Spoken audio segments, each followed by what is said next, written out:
Friday, June 26th. I'm Sharon Abobi, and this is Open Bid from FNDATA. Today, Bain Company has trimmed its forecast for the luxury market, but the very top is still booming. London's art season roars back to life, along with the rise of experiences and what CNBC calls Inheritourism. And we have new arrivals from Rolex and Porsche. Plus, closing price wraps up the week tonight. This episode of Open Bid is brought to you by FNDATA, the market intelligence platform for insights on the art market, luxury goods, and related public equities. With a membership, you can unlock access to dashboards, reports, and cutting-edge insights to keep your finger on the pulse of the market and drive your competitive advantage. Learn more at altafndata.com/membership. We begin with the most closely watched number in luxury. Bain Company, with the Italian trade group Altagamma, released its mid-year reports this week, and it trimmed the outlook. Bain now expects the personal luxury goods markets to grow just 2 to 4% this year, a more cautious call than before, after a punishing first half due to the Middle East conflicts that spiked oil prices, inflation at its highest in years, consumer confidence at record lows, and the European Central Bank's first interest rate hike since 2023. But if you step past the headline, you'll find the split that we keep returning to.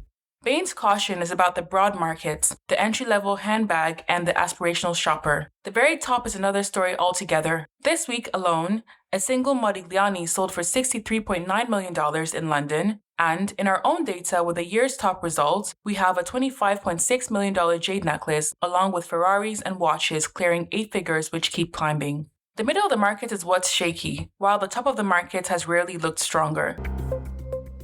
That strength is reviving a London art scene that began the year in a funk. After the record-breaking Lewis collection sale we covered yesterday, Christie's has now quietly sold around 100 works from the collection of the Zabludowicz family for $20 million.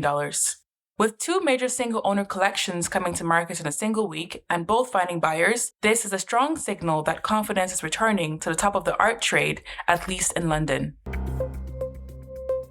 And here is where that luxury money is increasingly going. Not to things, but to experiences. According to CNBC, luxury goods face only low single-digit growth this year, while spending on experiences, from travel to events to dining, is set to grow 3 to 7%. Cruises in particular are pulling in first-time buyers. CNBC points to a trend called Inheritourism.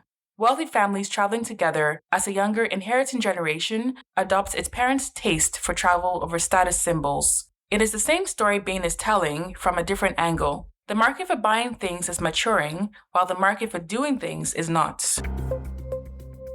We have 2 quick arrivals to note. Rolex has opened what it bills as the world's highest watch boutique, high in the Swiss Alps. And Porsche unveiled its first GT4 race car built on the 911, aimed squarely at the track day crowd and gentleman racers.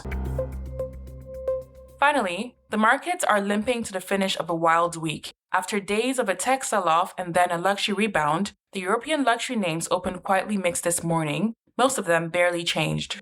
LVMH slipped about 0.4%, and Watches of Switzerland about 1.3%, while the standout again was the Danish jeweler Pandora, up another 3%. We have the full week's wrap tonight on closing price. For insights on the data behind today's stories, the FNDATA membership gives you access to a rich library of market data dashboards, reports, and insights. Get started at altfndata.com/membership or reach us anytime at info@altfndata.com. As a thank you for being a listener, use the discount code PODCAST15 for 15% off your first year. That's it on Open Bid for today, Friday, June 26th. Closing price wraps a wild week this evening at 5 p.m. Eastern. Subscribe to get notifications on new episodes, and if you love the show, please leave us a 5-star rating on Spotify or Apple Podcasts. I'm Sharon Abobi from FNDATA. I'll talk to you in the next episode. Thank you for listening.